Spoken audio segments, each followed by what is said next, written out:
안녕하세요. 재경관리사 재무회계 과정을 맡고 있는 신은미 세무사라고 합니다. 저희가 오늘부터 재경관리사 재무회계 과정을 저랑 같이 진행을 해볼 텐데요. 첫 시간이니까 간단하게 우리 시험 관련한 부분과 수업 관련한 부분에 대해서 오리엔테이션을 진행하고 그 뒤에 이제 수업을 좀 진행을 해보도록 하겠습니다.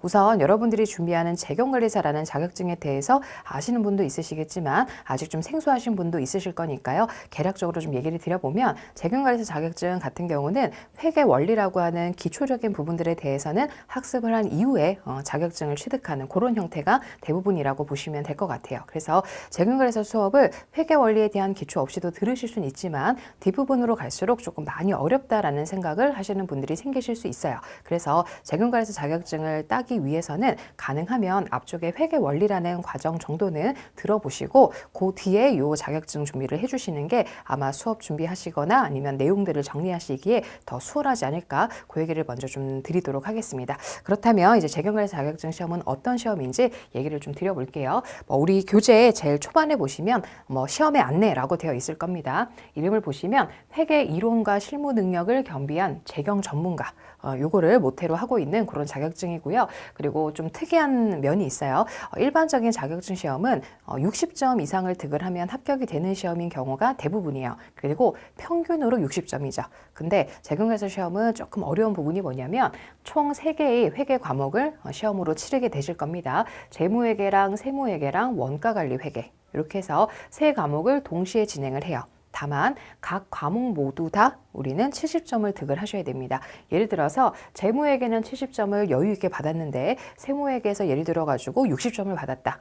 그리고 원가관리회계에서는 90점대에 고득점을 했다. 평균상으로는 70이 넘으실 수 있겠으나 여기 세무회계에서 70점을 달성하지 못하셨다면 다음 회차에 다시 또 응시를 해야 되는 그러한 좀 면이 있는 시험이에요. 그래서 제가 여러 번 말씀드리듯이 회차가 좀 여러 번 진행이 됩니다. 총 8번의 시험을 치르기 때문에 이 중에 제가 4회 시험을 볼 거다 라고 하면은 일단 볼 시험을 딱 정해놓고 좀 몰두를 해서 집중을 하셔가지고 70점을 넘는 일에 조금 많은 시간을 투자하셔야 될 것 같아요.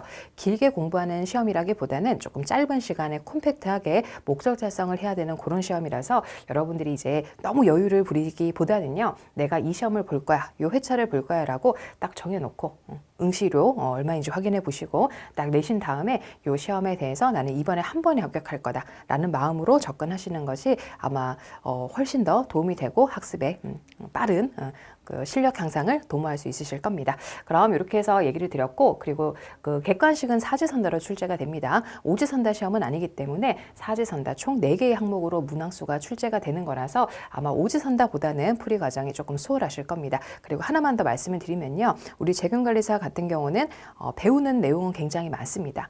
다만 깊은 내용까지 나가기보다는요, 약간 개념을 정확하게 잘 이해했고 거기에 대해서 계산을 한두 개 정도 할 수 있는 정도면 합격할 수 있는 그런 시험이다 보니까 제가 초반에 너무 겁을 드린 것 같긴 한데 그냥 저랑 요 끝까지 과정을 잘 마무리하시고 뒤에 이어질 문제풀이 요까지만 잘 들어주시면 문제가 좀 반복되는 면이 좀 있어요. 그래서 제가 요 과정을 오랜 기간 동안 진행을 했으니까 궁금하신 거나 아니면 필요하신 거 있으면 편하게 질의하시면 될 것 같아요. 회계는 혼자서 풀이하는 과목이 아니고 꼭 이렇게 강사나 아니면 다른 주변 분들과 같이 협업을 해서 이게 어떻게 해결이 돼야 되는 건지를 같이 좀 연구해 가야 되는 그런 과목입니다. 그래서 괜히 좀 이해 안 된다라고 해서 혼자 끙끙거리지 마시고 저에게 질문을 조금 많이 보내주시면 좋을 것 같습니다. 그러면 제 메일 주소 하나만 조금 적어 드릴 테니까 혹시 교재 앞쪽에다가 주소 하나 좀 필기해 두시면 나중에 초반에는 어렵지 않으실 건데 뒤에 가서 좀 어려워요 라고 하는 파트가 있으면 적극적으로 질문 부탁드리겠습니다. 제 메일 주소는 TLS-DMS. 어렵죠? 그냥 제 이름이 신은미인데 앞에 2글자를 딴 거예요. 이렇게 해서 네이트닷컴으로 보내주시면 제가 빨리 회신 드리려고 노력은 합니다. 또 TMI지만 제가 이 과정 외에도 세무사나 아니면 감정평가사, 재무회계, 공무원 회계까지 강의를 맡고 있다 보니까 조금은 늦을 수 있지만 그렇다고 한두 달 때 걸리진 않아요. 거의 2, 3일 내에는 답변을 드리고 있으니까 편하게 질문을 좀 보내주시면 좋겠습니다. 일단 이렇게 해서 우리 시험에 관한 개략적인 안내를 좀 드렸고요. 그리고 이제 저희 재무회계 과정에 대해서 말씀을 좀 드리려고 합니다. 교재를 보시면요, 아마 우리 교재가 지금 2023년도 개정판이라고 해서 이렇게 나와 있는 게 있을 거예요. 있는데요. 2022년도 분과 많이 달라진 내용은 아닌데 문항수가 좀 늘었더라고요. 그래서 22년도 책 봐도 돼요? 일단 봐도 된다라고 저는 말씀을 드립니다. 이론적인 부분은 바뀐 게 없어도 근데 문항수가 조금 부족했었거든요. 22년 교재가. 근데 그런 부분들을 보충해서 다양한 문제를 훨씬 더 많이 수록을 했기 때문에 여러분들이 문제에 대한 갈증은 요 23년도 교재가 더 해결을 해드린 것 같아요. 그래서 23년도 교재를 갖고 준비를 하시면 뭐 이제 개정되는 부분 없이 딱 이렇게 시험 문제가 출제가 될 거니까요. 요 교재 좀 확인해 보시길 바라며 그리고 앞쪽에 목차를 좀 같이 보는 걸로 하죠. 재무회계라고 하는 건데 챕터가 총 몇 개인지 좀 볼게요. 자, 그 컨텐츠라고 하는 5페이지를 펴보시면 될 것 같습니다. 5페이지 보시면 챕터가 총 몇 개로 구분되어 있냐면 거의 뭐 자잘하게 해서 24챕터까지 나와 있는 걸 확인하실 수 있을 거예요. 24챕터인데 이 중에 버릴 만한 챕터는 없어요. 총 40문제를 만들어야 되다 보니까 여러분들 40문제 만드는 거 생각보다 어렵습니다. 그래서 이게 챕터 1부터 챕터 24까지 거의 한 챕터당 한두 문제씩을 낸다라고 생각하시면 돼요. 그래야지만 거의 40문항 정도가 나오겠죠. 물론 한 문제만 나오는 챕터도 있기는 합니다. 그런데 거의 다 골고루 시험 문제를 출제하다 보니까 70점을 받아야 되는 시험의 특성상 처음만 너무 이제 앞쪽 부분만 집중하시다 보면 뒤를 소홀히 하실 수 있어요. 근데 우리는 그 전 범위를 다 다뤄야지만 원하시는 합격을 할 수 있는 시험이다. 그래서 챕터 1부터 챕터 24까지 소홀히 하는 거 없이 전부 다 설명을 드릴 거고요. 수업은 이렇게 진행을 할 거예요. 제가 이 PPT 파일은 여러분들이 다운로드 받을 수 있게 제가 업로드를 해드리고 있습니다. 그래서 뭐 필요하시면 이걸 아이패드에 다운로드 받으셔서 같이 보셔도 좋고요. 기본적으로는 PPT로 수업을 설명을 할 겁니다. 근데 교재에도 한번 내용을 읽어봐야 되잖아요. 그래서 수업을 하면서 2번의 복습을 할 겁니다. PPT를 통해서 한번 개괄적인 설명을 드리고 교재에는 여기에 이 내용이 수록되어 있습니다라고 알려드릴 거예요. 그리고 나서 이제 문제를 또 풀어볼 겁니다. 교재에 있는 문제는 다 풀어드릴 거니까 뭐 여러분들이 뭐 문제를 안 풀고 넘어가는 게 있어요? 라고 물어보시면 없다. 그냥 1번부터 수록되어 있는 문제를 모두 다 풀 거다. 그래서 여러분들은 어떻게 수업을 들으시면 좋겠냐라는 거는요. 이론적인 얘기를 먼저 듣고 문제풀이는 살짝 스탑을 눌러놓으신 다음에 교재를 한번 훑어보세요. 그 다음에 같이 문제를 좀 풀어보고 제 설명을 듣고 하시면 뭐 따로 시간을 내지 않아도 충분한 복습이 가능하실 거니까 그렇게 해서 수업을 진행하시면 될 것 같아요. 그리고 예습보다는 복습입니다.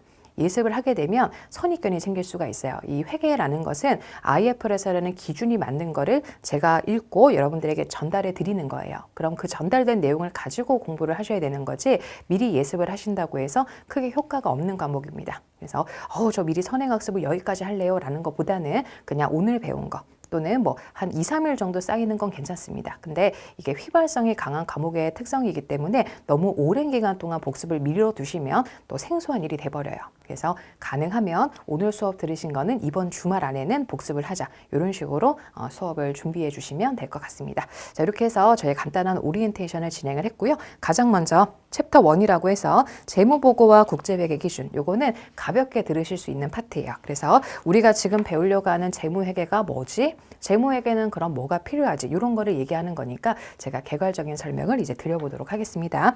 자, 우리 교재상으로는 몇 페이지냐면요. 18페이지를 펴보시면 될 것 같습니다.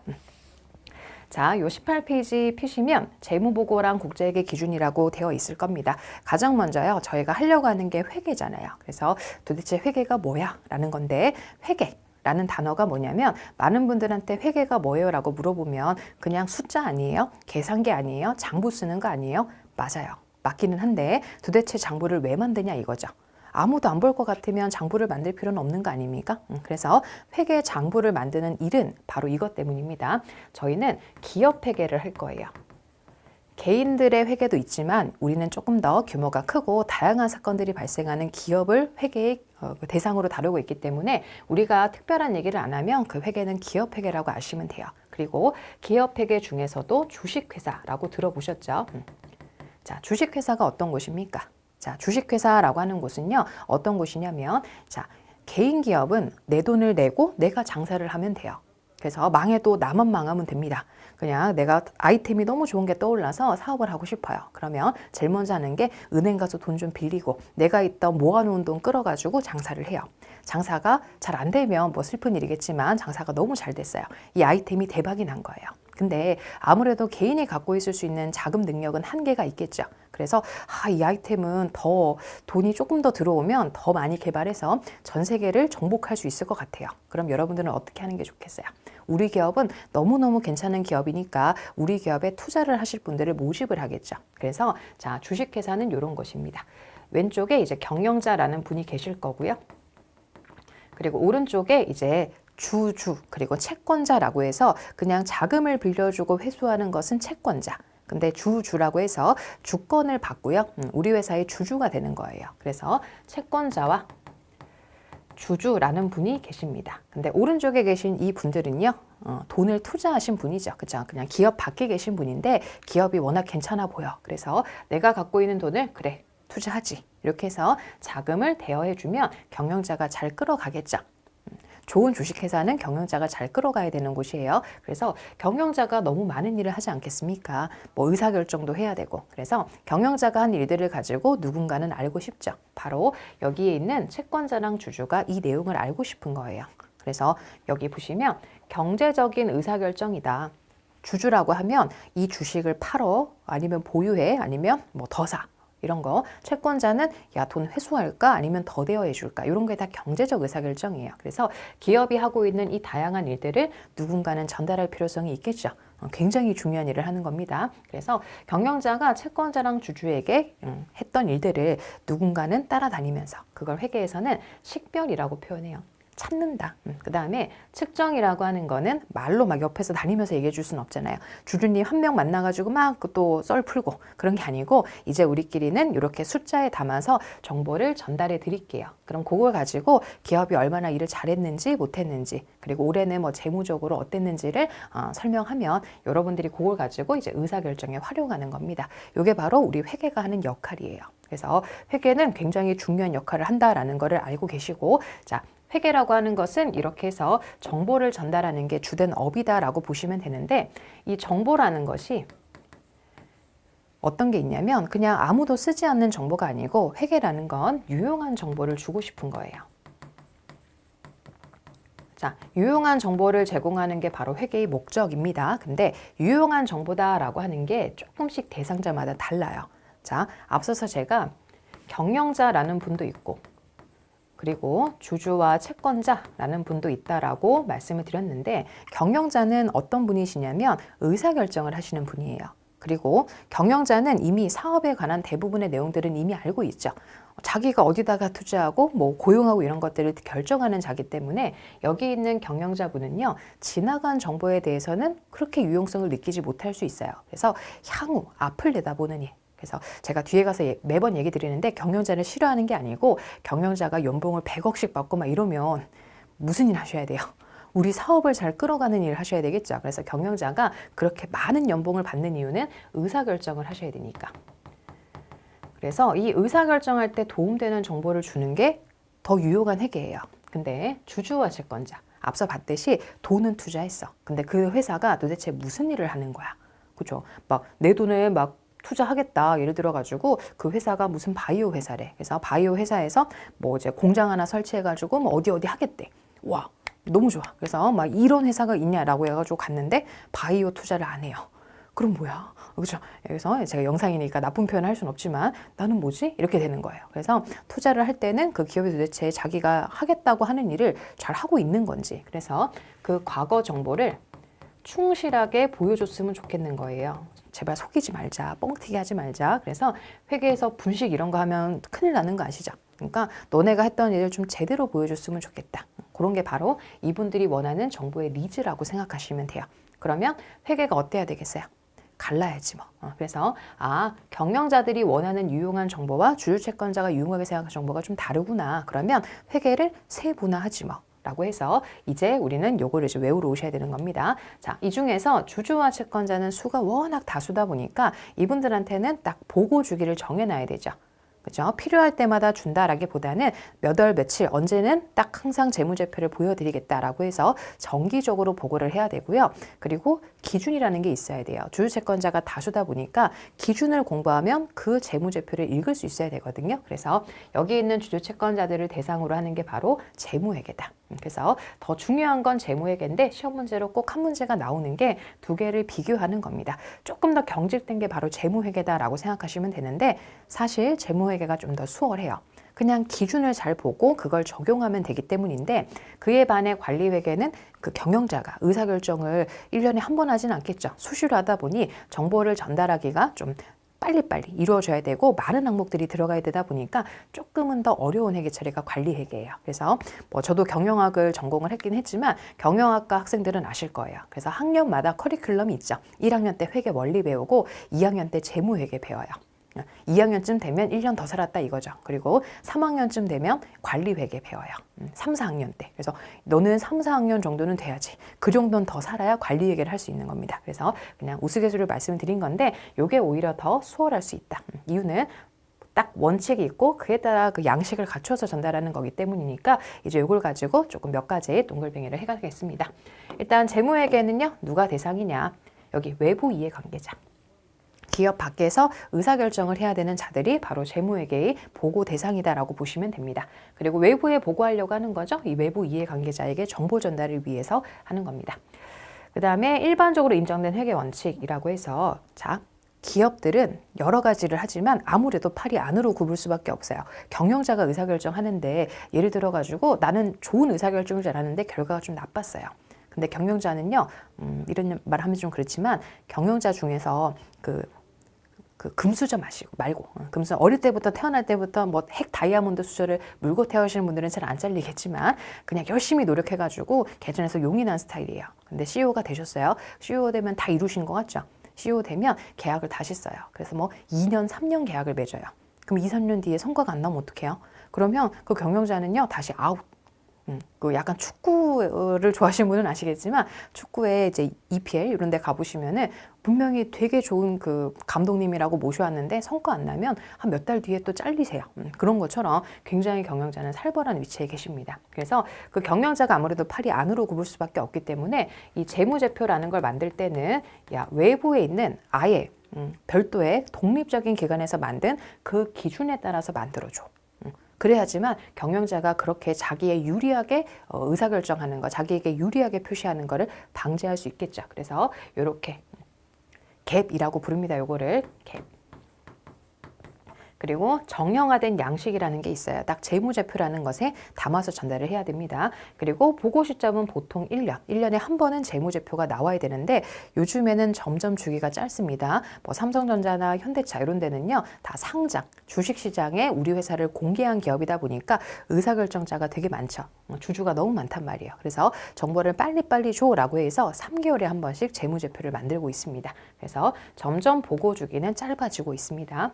그리고 당연히 법적 강제력은 있죠. 참고로 1년에 한 번 재무제표를 안 만들었어요. 그럼 이제 금융감독원에서 너네 왜 안 만들어? 무슨 문제가 있어? 그래서 시간을 줬는데도 또 안 만들었어. 나랑 싸우자는 거야. 그런 식으로 해서 나중에 가면 법적 강제력 때문에 상장된 기업이 폐지되기도 하고 뭐 이래요.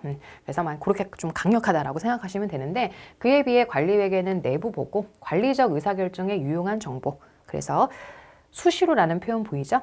일정한 양식이 따로 없습니다. 필요할 때마다 빨리빨리 전달받아야 돼요. 따로 법적 강제력은 없습니다. 그리고 이 얘기는 뭐냐면 아까와 같이 갭에 따라 만드는 게 아니고 다양한 학문들을 가지고 조합해서 의사결정에 좀 유용한 정보를 담아 전달하자라는 뜻입니다. 그래서 다양한 이론들을 가지고 만들어질 수 있다. 자, 그렇다면 이제 이 재무회계에서 필요한 이 재무제표를 조금 더 구체적으로 볼 건데 여러분들이 의외로 이런 걸 많이 틀려요. 재무제표가 뭐다라고 하면 타이틀만 보세요. 재무제표가 총 5개인데 그 5개가 담고 있는 정보가 다 조금씩 다릅니다. 기업에 관한 유용한 정보를 주겠다는 건데 기업이 워낙 다양한 일을 하다 보니까 재무제표가 총 5개로 구성되어 있어서 그 안에 뭐가 들어가 있는지를 조금 심도 있게 알고 계셔야 됩니다. 자, 그러면 일단 여기까지 우리 교재를 먼저 좀 보도록 하겠습니다. 페이지는 18페이지로 읽어보시면 되고요. 회계의 의의는 그냥 가볍게 읽어보시면 돼요. 근데 마지막 줄에 이렇게 있을 겁니다. 결국이라고 하는 부분이 보이실 건데 회계란 정보 이용자들이 의사결정할 때 유용한 정보를 주는 것이 회계다라고 해서 마지막 2번째 줄 정도만 밑줄을 그어두시면 돼요. 그리고 오른쪽에 보시면 정보 이용자에 따른 기업회계 구분이라고 해서 우리 지금 화면에 있는 거랑 똑같은 표가 있을 겁니다. 그 중에서도 재무회계, 관리회계 다 중요해요. 그래서 뭐 이런 거 재무제표부터 뭐 보고 시점, 강제력의 여부 이런 거를 반드시 좀 체크해서 관리회계랑 재무회계는 조금 대상자가 다르니 그에 필요한 정보도 조금씩 달라지는구나라고 생각해 주시면 되겠습니다. 자, 그러면 이제 그 다음으로 오셔서 재무회계랑 재무제표로 가보도록 하겠습니다. 자, 재무회계라고 하는 다수의 정보 이용자들한테는 공통된 양식이 있어야 돼요. 뭐 A라는 기업은 A라는 기업에 맞는 양식을 또 쓰고 B라는 기업은 또 B라는 기업에 맞는 양식을 쓰면 쉽겠어요, 어렵겠어요? 너무 어렵죠. 그래서 뭐 우리나라는 워낙 뭐 이런 건 괜찮잖아요. 시스템, 그래서 행정 시스템이 되게 잘 갖춰져 있는 곳이라서 우리나라 이렇잖아요. 내가 예를 들어가지고 제주도에 가서 등본이 필요해요. 그럼 등본 발급할 수 있어요, 없어요? 있잖아요. 근데 우리나라는 그게 당연한 상식인데 뭐 제가 이웃나라를 비하는 건 아니지만 일본 같은 데는 각 지자체마다 양식이 다르다면서요. 저도 잘 몰라요. 근데 그런 일들을 가끔 보다 보면 도대체 어떻게 그렇죠. A라는 기업은 또 A라는 기업에 맞는 양식 이런 식으로 양식이 다 다르면 굉장히 힘들겠죠. 그래서 우리나라는 이렇게 재무제표라고 해서 우리나라뿐만 아니고 대부분의 기업들을 다루고 있는 여러 나라에서는 이렇게 재무제표라는 공통된 양식에 담아서 정보 전달을 합니다. 그러면 기업 회계를 하고 있는 곳이니 기업이 도대체 어떤 일을 하는지 여기다가 잘 담겨 있겠죠. 한번 들어보시면 돼요. 일단 재무상태표라는 게 뭐냐? 이름에 다 있습니다. 기업의 재무라고 하는 것은 그러니까 우리가 흔히 얘기하는 너가 지금 자산이 얼마나 있어? 빚은 얼마야? 라고 하는 걸 재무적인 상태라고 표현해요. 그 상태를 보여주는 건데 가장 핵심 키워드가 일정 시점입니다. 그러니까 지금 어떻냐 이거예요. 그래서 기초도 있고 기말도 있겠지만 어느 시점에 재무 상태인지를 반드시 적시하셔야 돼요. 그래서 경제적 자원, 자, 요즘에는 자산이란 표현도 많이 쓰지만 경제적 자원이란 표현도 많이 씁니다. 이게 향후에 뭐 잠재력을 창출할 능력이 있는 자원들을 우리가 자산이라고 표현하고요. 청구권, 아까 오른쪽에 계셨던 부채와 자본 이런 거를 보여주는 겁니다. 그럼 예를 들어서 자산이 100억인데 부채가 뭐 90억이래요. 딱만 봐도 자산이 100억인데 빚이 90억이야. 그럼 이 회사는 자본이라고 해서 자본은 이렇게 뺀 나머지입니다. 자본은 10억밖에 없는 회사죠. 그래서 재무적으로 그렇게 상태가 썩 좋다라고 보기하기는 어렵죠. 굉장히 부채비율이 높은 기업이에요. 근데 반대로 똑같은 100억 있지만 부채가 뭐 20억밖에 안 되는 회사래요. 그렇다면 굉장히 자본이 자본이 괜찮다, 그쵸? 그거를 충실한 자본이다라고 해서 70억, 80억.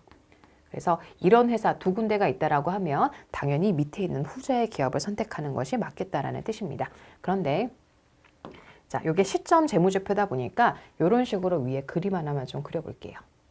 자, 약식의 재무 상태표인데요. 기초도 있고 기말도 있을 겁니다. 자, 기초는 연초 얘기하는 거예요. 기업이 연초에 자산을 100억을 갖고 있었어요. 그리고 부채는 60억을 갖고 있는 회사라서 자본이 40억인 회사였습니다. 근데 이 기초에 갖고 있던 회사가 아무런 일을 안 하진 않겠죠.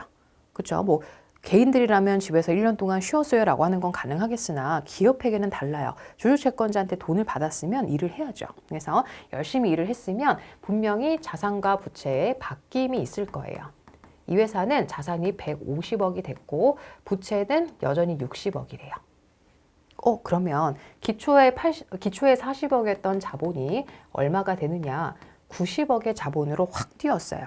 그래서 어떤 일을 한 거야 도대체? 그래서 이 회사가 열심히 물건을 많이 팔고 하고 그 다음에 돈 벌고 쓰고 한 것이 굉장히 좋았다라고 하면 그건 성과죠. 그래서 요 기초부터 기말까지를 우리는 기간이라고 표현합니다. 이 기간 동안 자본이 늘어난 이유가 있지 않겠습니까? 개인들도 자본이 100만 원이었다가 500만 원 됐으면 이유가 있는 거 아니에요? 너 어떻게 400만 원이나 늘었어? 회사 열심히 다녔고 성과금 많이 받았어. 그렇구나. 그럼 너네 회사는 올해 일정 기간 동안 성과가 굉장히 좋았구나. 그 성과가 자본의 증가를 설명하는 첫 번째 키워드입니다. 그래서 성과도 있는데 뭐도 있냐면 성과 말고 아까 주식회사라고 하셨죠. 주식회사는 주주가 이렇게 회사에 새로 이렇게 출연이라고 해서 돈을 그냥 더 투자하는 경우도 있어요. 이거는 일을 한 게 아니고 그냥 주주가 너네 회사는 더 성장할 것 같으니 내가 더 투자하겠습니다 라는 거예요. 이런 것도 자본의 변화, 증을 일으킵니다. 그래서 이렇게 재무성과 말고도 다른 자본 변화가 있다면 그건 또 다른 키워드로 분리를 해야 되겠죠. 그냥 한꺼번에 막 쫙 써가지고 하는 게 아니고 원인이 다르잖아. 그래서 손익이 좋은 회사가 좋은 거예요. 성과를 잘 일으키는 회사. 그래서 얘 말고 다른 자본 변화는 요놈이 설명을 해주겠다. 그리고 회계는 대부분 발생주의입니다. 자, 발생주의가 좀 어려워요. 자, 발생주의라고 얘기를 많이 하는데 가장 핵심 키워드는 이겁니다. 자, 우리가 시간이 흘렀어요. 예를 들어 은행에서 이자, 예금을 가입을 했는데 이자는 뭐 3개월에 한 번씩 준대요. 그럼 3개월에 한 번씩 내 통장에 현금이 들어오는 겁니다. 하지만 회계는 이래요. 돈을 받지 않아도 시간이 흐르고 있잖아요. 그 시간의 가치를 우리는 이자라고 표현해요. 그래서 현금의 이동과 관계없이 일단 이자는 발생을 하고 있는 겁니다. 그러면 이자에 대한 발생을 회계 처리하자. 이런 건데 여러분들이 직독으로 이야기로는 돈이 들어오고 나가는 게 더 쉬울 거예요. 하지만 발생주의가 더 성과 등을 표현하는 데 더 나은 근거를 제공합니다. 그래서 대부분 자 요거 여기부터 여기까지는 다 발생주의라는 거에 근거해서 재무제표를 작성하게 됩니다. 그러다 보니 현금이 들어오고 나가는 것도 필요하잖아요. 그래서 현금 흐름표를 통해서 일정 기간 동안 현금의 변화를 한번 설명해 주자. 그리고 나서 주석, 요것도 요즘에 좀 시험 문제로 냅니다. 주석이 뭐겠니? 라고 하면 여기에 대한 설명서야 이렇게 얘기해요 제가. 그래서 여기에 가기는 조금 아쉽지만 그래도 설명하고 싶은 거 또는 재무상태표에 여러 가지 계산 근거가 된 게 있겠죠. 그럼 여기다가 써서 이렇게 우리가 금액이 나온 거야 라는 설명이 들어가는 곳입니다. 그래서 주석도 재무제표 맞아요. 얘는 그럼 설명서예요? 아니고 얘도 재무제표지만 위에 있는 본문에 대한 보완이다라고 생각하시면 될 것 같습니다. 이렇게 해서 재무제표 5개는요 잘 보셔야 됩니다. 제가 여러 번 강의를 거듭해 봤는데 처음 들을 때는 다 이해해요. 선생님 그걸 왜 모릅니까? 근데 시험 문제로 나오면 일정 기간인지 일정 시점인지 이런 거를 구분하지 않고 바로 문제를 푸시는 분들이 있어서 그런 부분들을 조금 잘 정리해 두시는 게 필요합니다. 자, 이 재무제표는 다 중요해요. 모두 중요하다. 그래서 5개가 다 돌아가야지 맞물려 있는 거기 때문에 이 중에 누가 대빵이야 이런 건 아니고 5개가 다 동등한 비중으로 중요합니다. 자, 이렇게 해서 우리 교재 20페이지를 한번 참고해 볼게요. 교재에 있는 그 표도 여기에 있는 거랑 동일합니다. 그 표 위에 보시면 한국채택국제회계 기준에서 규정하고 있는 재무제표에는 이라고 써 있죠. 거기다가 밑줄을 그시면 돼요. 요 5가지만 재무제표라고 부릅니다. 그래서 재무제표는 뒤에 나올 기준이라는 걸 준수하셔야 돼요. 재무제표 말고도 다른 보고서도 있는데 걔들까지는 재무제표가 아니므로 기준을 따를 필요는 없으나 여기 있는 재무제표는 기준이라는 거를 따르셔야 됩니다. 그래서 주석도 들어가죠. 주석도 포함한다에 별표 잘 해두시면 돼요. 자, 그러면 이제 여기다가 이제 재무제표라는 거를 어떻게 구성하고 있는지는 아실 거고 재무제표는 뭐에 따라 작성? 기준에 따라 작성해야 됩니다. 이제 기준을 보시면 될 것 같아요.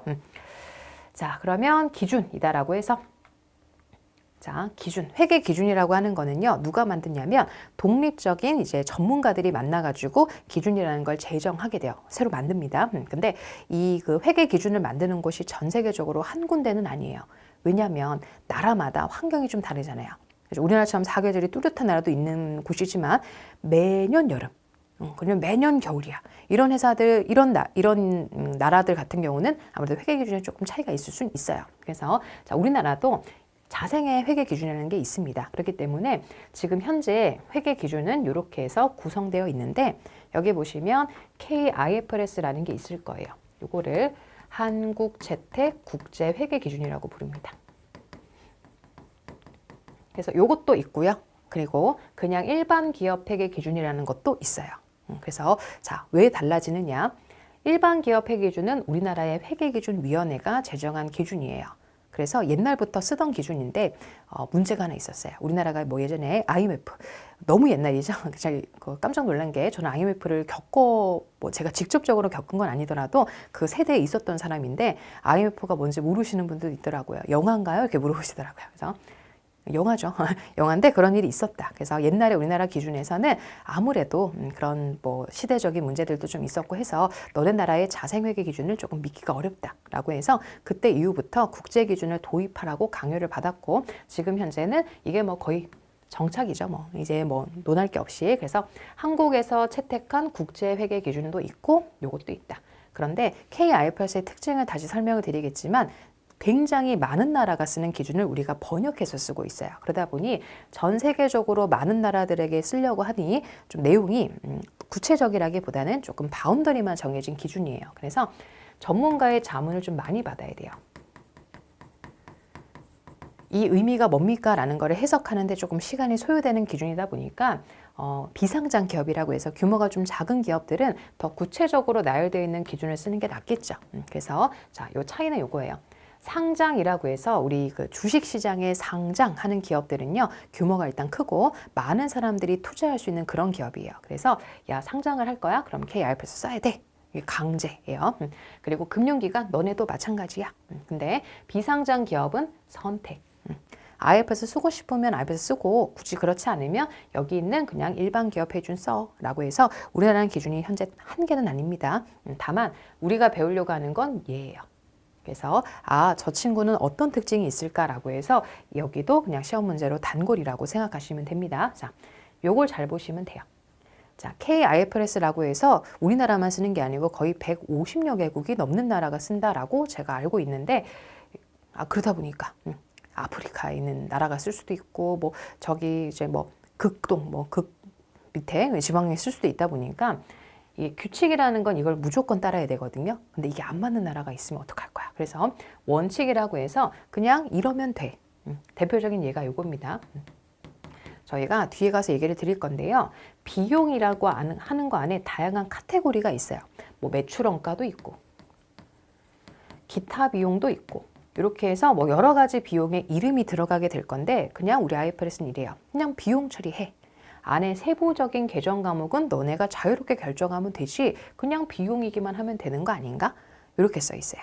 뭐 큰 문제는 없겠으나 구체적인 계정 과목을 딱 집어서 이 무조건 이걸 써야 돼 라는 게 아니고 그냥 비용이기만 하면 돼. 이런 거를 원칙 중심이라고 부릅니다. 규칙은 뭐겠어요? 요거 써 라고 하는 거죠. 그래서 조금 더 이제 구체적이다 라는 얘기를 드렸던 게 바로 그런 얘기라서 원칙 중심을 쓸 수밖에 없는 요 기준의 특징을 좀 알아주셔야 될 것 같아요. 그리고 기본 재무제표가 연결이다 라고 하는 건 뭐냐면 요거는 경제적 실질을 더 중요시합니다. 자, 그럼 연결이 뭐냐라고 해서 A라는 기업이 있고 B라는 기업이 있어요. 둘은 각각의 법인이기 때문에 법으로는 각각의 실체예요. 법적 실체로는 두 개라는 거죠. 구분. 근데 A가 지배 기업이고 B가 종속 기업이에요. 그러니까 A가 B라는 기업의 거의 대부분의 주식을 갖고 있어요.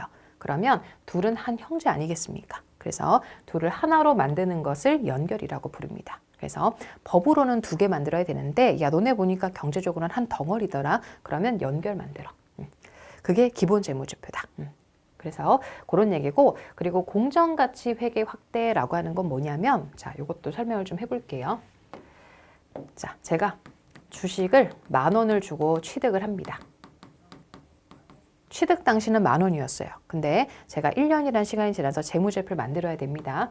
X년도 말이 되면 가만히 10,000원으로 둘까요? 그냥 지금 시가가 얼마인지를 가지고 다시 바꿀까요? 그런 걸 확대해놨다.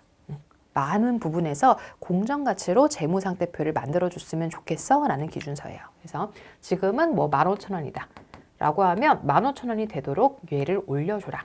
이런 식으로 공정가 평가를 많이 확대해놨다. 그러니까 그것만 써라는 건 아니지만 많은 부분에서 공정가치를 쓰도록 확대해놨다라고 보시면 됩니다. 그리고 공시항목 확대. 아까 전에 우리 전문가 자문이 많이 필요하다고 했었죠. 요거랑 일맥상통해요. 원칙만 정해놨다 보니까 세부적인 내용에 있어서는 전문가의 많은 도움을 받아야 돼요. 그리고 그 내용에 대해서 주석에다가 쓸 사항이 되게 많습니다. 다만 IFRS를 도입한 효과가 뭘까요? 우리나라만 쓰는 게 아니고 전 세계적인 나라가 쓰다 보니까 비교 가능성이 높아질 수밖에 없어요. 그리고 신뢰성도 재고 높아진다. 그리고 비용 손실 절감. 뭐 삼성전자는요 우리나라 기업이기도 하죠. 본사는 국내에 있으니까. 하지만 워낙 전 세계적으로 물건을 판매하고 또 지점 같은 거는 전 세계적으로 많이 있어요. 그러면 그 회사들 같은 경우는 각 나라마다 재무제표를 새로 만드는 것보다는 다 IFRS를 도입한 그런 나라에만 진출되어 있으면 하나 만들면 되잖아요. 어차피 다 통용되는 거니까. 그래서 그런 비용이 좀 준다라는 얘기입니다. 상호 이해 가능성도 높아지고요. 자본시장 활성화 기여도 외국 자본이 우리나라에 들어와서 많은 주식을 사고 이렇게 하면 경제가 활성화가 되고 이런 거에 기여할 수 있다라는 얘기입니다. 자, 이렇게 해서 뭐 특징까지 봤으니까요. 이제 이걸 가지고 문제를 풀어보면 됩니다. 그 전에 우리 교재에다가 밑줄만 좀 긋고 갈게요. 자, 21페이지 가보시면 국제회계 기준의 필요성. 글로벌이라는 얘기는 좀 옛날 단어긴 하지만 이제 우리나라 기업은 우리나라 기업이 아닐 수도 있어요. 그죠?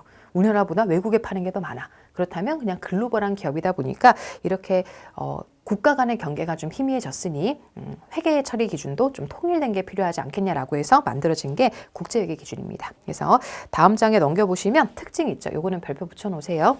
22페이지 보시면 제목만 보셔도 돼요. 원칙 중심, 연결 재무제표, 공시 강화, 공정가치 적용 확대. 공정가치만 쓰란 얘기가 아니에요. 확대. 그리고 그 특징. 우리는 IFRS를 조금 집중해서 그 친구들의 특징을 잘 발표해 두시고요. 뭐 협업을 통해 제정을 하겠죠. 여기가 어디서 만들어지냐면 IASB라는 기관에서 만들어요. 이게 이제 영국에 본사가 있는데 여기에서 이제 다양한 나라의 회계 학자들이 가셔서 기준을 이제 재개정하는데 협업을 하고 계세요. 우리나라도 가야 되지 않겠습니까? 항상 영어가 걸림돌이죠. 그렇죠? 그래서 여기도 우리나라 가서 우리나라에 얘기를 해줘야 된다. IASB에서 우리나라는 이런 거다라는 걸 적극적으로 주장해서 조금 더 국내에 맞는 그런 회계 기준이 들어왔으면 좋겠어요. 그렇죠? 하다 보면 조금 이제 이거 번역문이다 보니까 좀 아쉬울 때가 있으니까 여러분들이 지금이라도 영어 공부 열심히 해서 가자. 그래서 ISB로 가서 이렇게 우리나라의 국제회계 기준의 재개정에 도움을 주시면 좋겠다. 그 다음에 23페이지 보시면 우리나라 국제기준의 도입 및 적용은 참고사항입니다. 뭐 시험용 주제는 아니에요. 그래서 뭐 2007년도부터 뭐 로드맵이 생겨서 뭐 이렇게 하고 있다 라는 좋은 얘기니까요. 시험용 주제는 아니니 넘어가셔도 괜찮아요. 그래서 괜히 막 뒤에 있는 그림 이거 그리고 있으시면은 전혀 시험에 도움 안 되는 쓸데없는 일이니까 넘어가시되 24페이지 상단만 밑줄 그세요. 상단에 가보시면 한국 채택 국제기준을 써야 되는 데가 있고 안 써도 되는 데가 있죠. 특히나 비상장 법인은 반드시 써야 된다는 아니기 때문에 선택에 의한다라는 것만 보시면 됩니다. 자, 이렇게 해서 쭉 넘어오셔가지고 이제 지금 설명드린 거 가지고 문제를 푸시면 돼요. 딱 교재에 있는 문제들 수준 정도로 출제가 될 거니까 연습 문제를 총 9문제 같이 또 해석을 해보도록 하겠습니다. 자, 1번으로 올게요. 자, 재무보고의 목적에 대한 설명으로 가장 올바르지 않은 것은 틀린 걸 한번 찾아보겠습니다. 채권자는 기업에게 돈을 빌려준 자죠. 그럼 회사의 상환, 돈을 갚을 능력을 평가하는데 유용한 정보를 제공한다. 맞습니다. 주주에게는 회사에 대한 투자 여부, 뭐 전국민 주주 아닙니까? 그렇죠?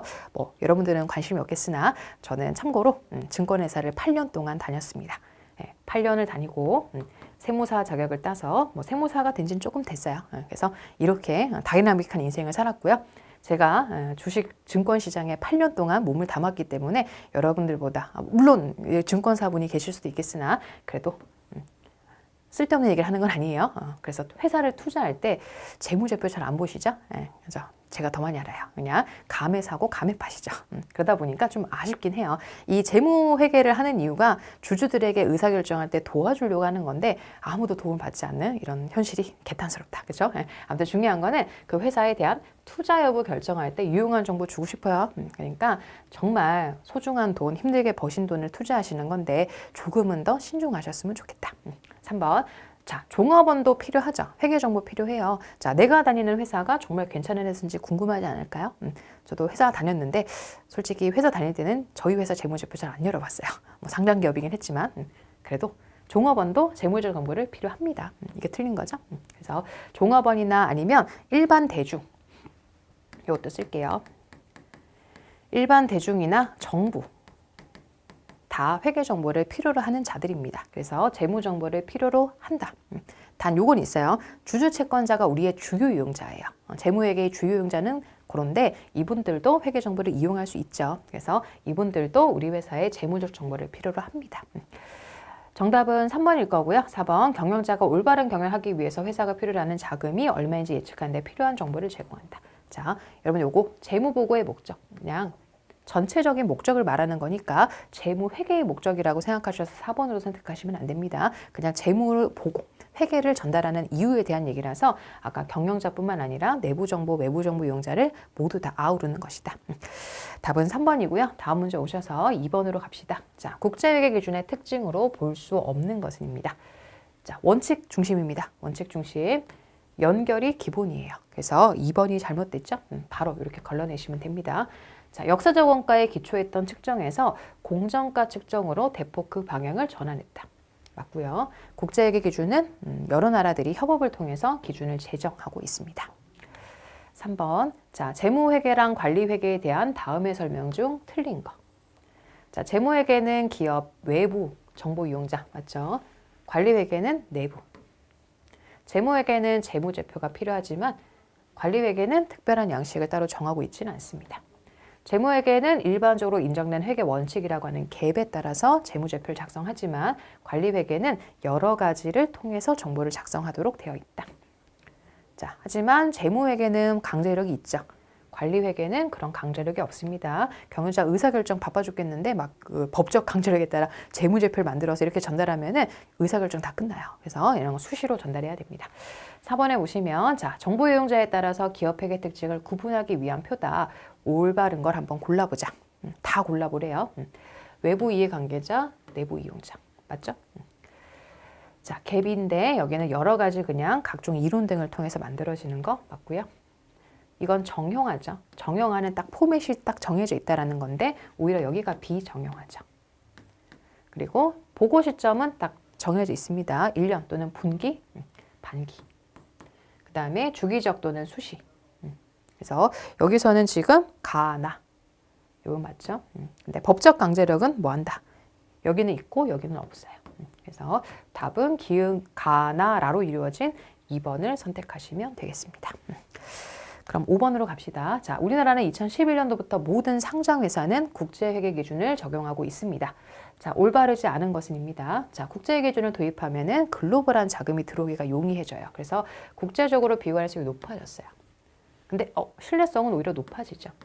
우리나라만 막 혼자 주장하는 기준보다는 전 세계적인 통용 기준을 쓰게 되면 신뢰도가 높아져요. 1번이 잘못됐다.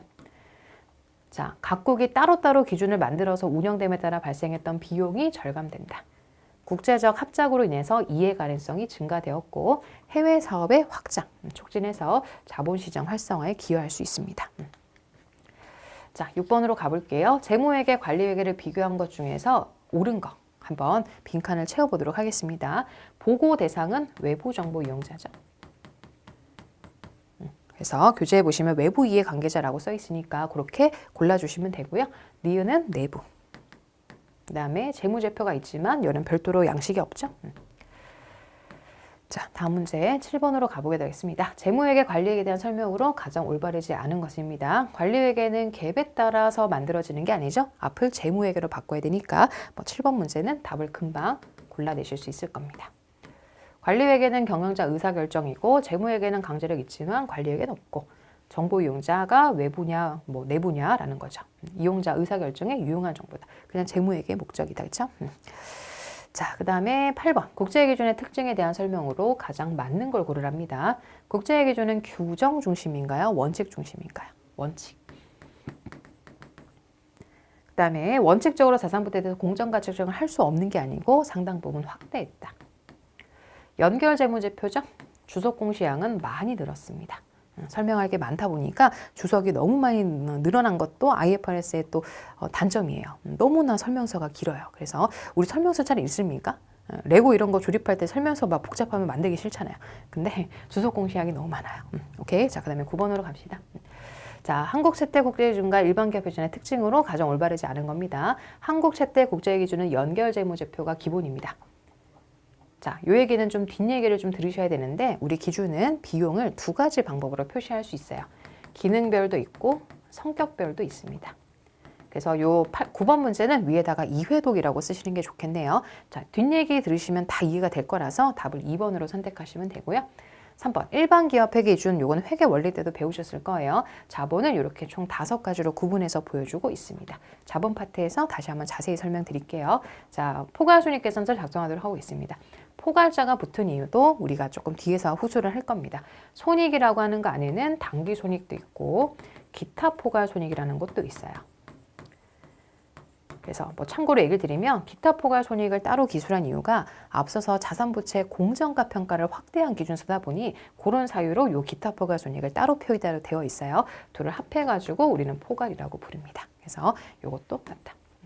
자, 이렇게 해서 총 9문제를 풀어봤습니다. 9문제 푸시면서 크게 막히는 부분은 없으셨겠죠? 챕터 1은요. 재무회계가 뭐야? 재무회계는 누가 대상자야? 재무제표 잘 봐두셨으면 좋겠고 재무제표를 작성하기 위한 한국재택국제기준의 특징 이렇게 해서 정리하고 들어가시면 한 문제를 잘 맞추실 수 있을 겁니다. 그렇다면 이렇게 해서 챕터 1을 잘 정리하셨을 거라고 믿고 다음 시간에는 챕터 2의 개념체계로 진도를 이어가 보도록 하겠습니다.